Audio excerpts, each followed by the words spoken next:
안녕하세요, 로이어 프렌즈입니다. 구독, 좋아요, 알람 설정, 리플까지 모두 부탁드립니다. 네, 그동안 많이 기다리셨습니다. 정말 이제 뭐 고정 팬층만 거의 4천만 정도 가지고 있는 저희 법의학 시리즈가 오랜만에 돌아왔는데요. 정말 그동안 리플 보셨죠? 한 절반 정도는 법의학 시리즈 언제 올라오냐고 계속 달리던데. 그렇죠. 절반 정도는 앞으로. 아직 김코난이 사망을 하지 않았기 때문에 법의학 시리즈는 계속 쭉 이어집니다. 오늘도 먼저 사연부터 한번 볼까요? 안녕하세요, 김코난입니다. 평소 추리 수사과학에 관심이 많았던 저는 노량진에서 열심히 공부하여 경찰 공무원 시험에 합격하였습니다. 어우, 잘했네. 박수 쳐야 되는 거 아니야? 잘했어. 요즘 공무원들이 되게 힘들잖아요. 근무를 시작하고 3일째 되던 날 늘 그렇듯 일상적으로 제가 근무하는 관할의 한 모텔에서 시체가 발견되었습니다. 이 정도면 양반이네요. 시체 주변에서 많이 발견되잖아요. 흔하게 뭐 맨날 사람들 죽어나가고 뭐. 현장에 출동하니 퀴퀴한 냄새가 나서 저는 일단 창문을 열고 환기를 시켰는데요. 얼마 후 도착한 국가수 법의관님이 여기 창문은 원래부터 열려 있었느냐고 묻더라고요. 그래서 저는 제 센스를 자랑하기 위해 법의관님들 쾌적하게 조사하시라고 제가 열어놓았습니다 라고 말을 했지 뭐.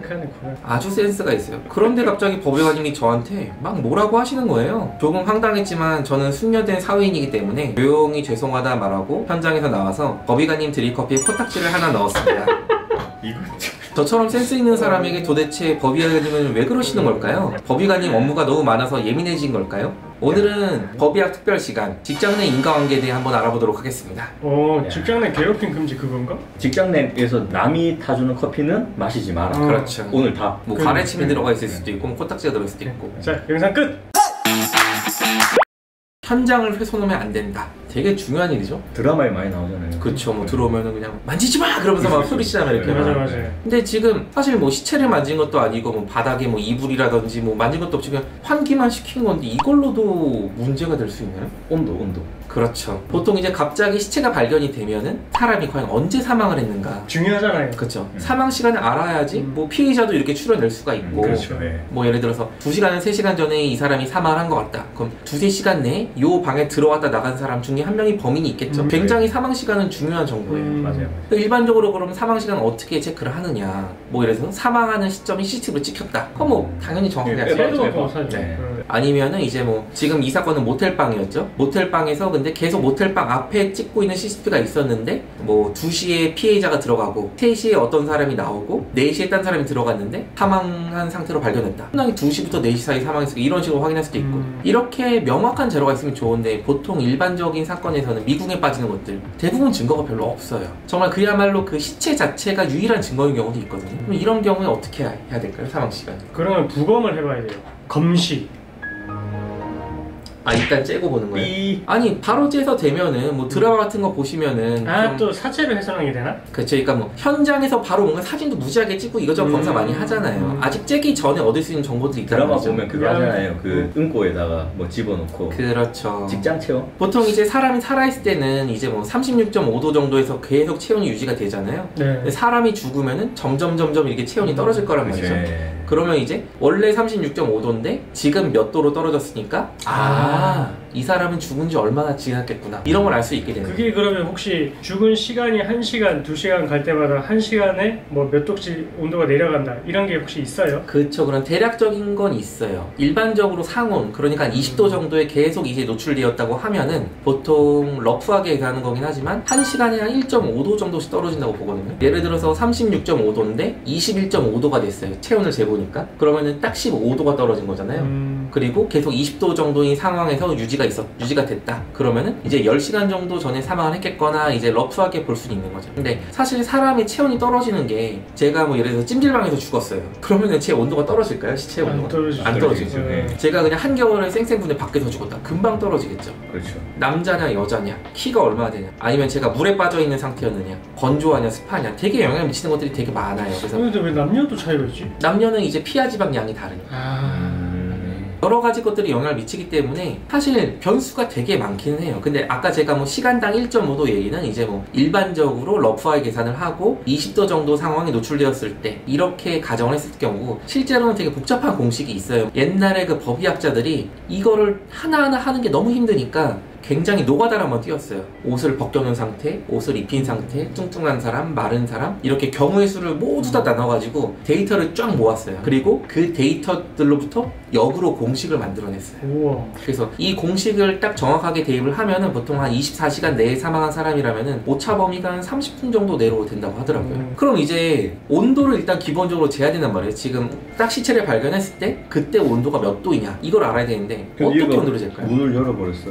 지금 현재 시체를 발견했을 때 온도를 재는 방법이 필요하단 말이에요. 그럼 정확하게 재는 게 중요한데 뭐 일반적으로 잰다고 하면 이제 뭐 겨드랑이에 넣거나 요즘은 근데 귀로 많이 재죠. 이게 가능한 거는 이제 온몸이 전반적으로 비슷하게 유지가 되니까 그런 건데 사실 사람이 죽으면 점점 온도가 떨어진단 말이에요. 그러면은 몸 바깥의 온도가 먼저 떨어지고 몸 가운데 온도는 나중에 떨어지겠죠. 그래서 보통 이제 심부 온도라 그러는데 몸 가운데 쪽 온도를 재는 게 정확해요. 그럼 몸의 안쪽으로 들어가려고 한다. 구멍인으로 집어넣어야겠죠. 그래서 엉덩이구나. 그렇죠. 그래서 보통 이제 그 사람이 죽기 시작 또 시간이라 가지고 빳빳하게 굳는단 말이에요. 그래서 막 입이나 뭐 이런 콧구멍 딴 데로 집어넣기 힘들어요. 그래서 그나마 제일 용이하고 많이 들어갈 수 있는 게 항문인 거죠. 그래서 이렇게 사망 시간을 추정을 하는 게 뭐 범죄 현장에서 뭐 범인이 누군지 찾아내기 위해서 중요하긴 하지만 또 중요한 때가 있어요. 이제 사람이 죽었다. 그러면 범인을 잡는 것도 중요하지만 보통 또 뭐가 문제가 되죠? 상속. 그렇죠. 결국 21세기는 돈이란 말이에요. 돈 문제가 굉장히 중요합니다. 자본주의.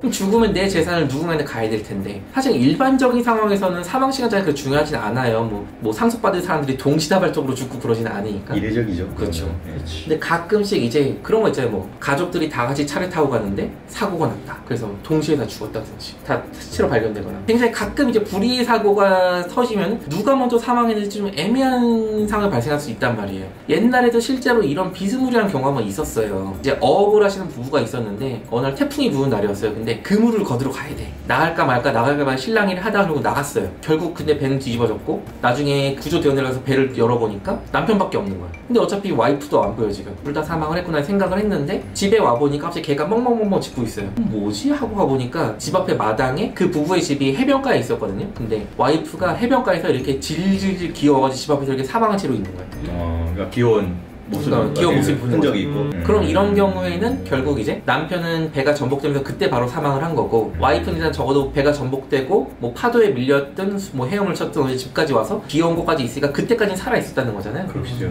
결국 이제 남편이 죽고 그 이후에 와이프가 죽었다 이렇게 된 거죠. 근데 여기서 또 특이한 게 남편이랑 와이프가 둘 다 부모님도 안 계시고 자식도 없었어요. 근데 와이프 쪽에 이제 그 여동생만 하나 있었단 말이에요. 그럼 이제 남편이 먼저 죽었어요. 그러면은 사람이 사망을 하면은 상속 순위라는 게 있죠. 그렇죠. 예. 1순위가 누구죠? 직계 비속. 그렇죠. 자녀들. 2순위가 누구죠?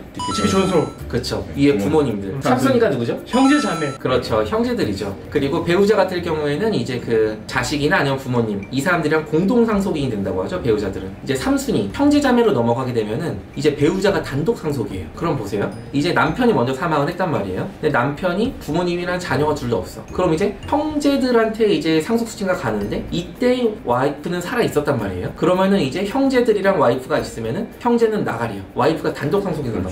남편의 모든 재산이 일단 와이프한테 가. 그 다음에 와이프가 사망을 했어요. 근데 와이프도 부모님이랑 자녀가 없어요. 그럼 이제 여동생만 있죠. 그러면은 이 부부의 모든 재산은 여동생한테 가게 됩니다. 그렇게 되겠죠. 예, 맞습니다. 또 상속 얘기가 나왔으니까 말인데 내가 뭔가 그 상속을 빨리 받고 싶어요. 그래가지고 뭐 부모님을 살해한다든지 배우자를 살해한다든지 이럴 수도 있단 말이에요. 어떻게 되죠? 상속 결격이죠. 그렇죠. 누군가 뭐 상속을 빨리 받기 위해서 뭐 피상속인이라 그러죠. 돈을 주는 사람을 내가 살해를 하게 되면은 나는 상속인의 자격이 없어져요. 그러니까 누구도 죽이지 말고 오래오래 사시기 바랍니다. 그럼 오늘 그 김코나 씨는 잘리는 걸로? 제가 보기에는 김코나 씨는 잘렸고 이제 다음에 돌아올 때는 또 다른 직업으로 돌아올 것 같아요. 뭘로 돌아올지 모르겠네요. 김코나 씨는 직장을 잃었지만 아직 사망하지 않았습니다. 돌아옵니다. 김코나. 안 돌아오면 좋겠다. 감사합니다. 나 앞으로 달리는 거야? 김코나는 이 경찰 교육을 제대로 안 받았는데. 아 그래요? 현장을 훼손했잖아. 이건 좀 수정해주세요. 이 얘기가 벌써 나오면 안 돼요. 네.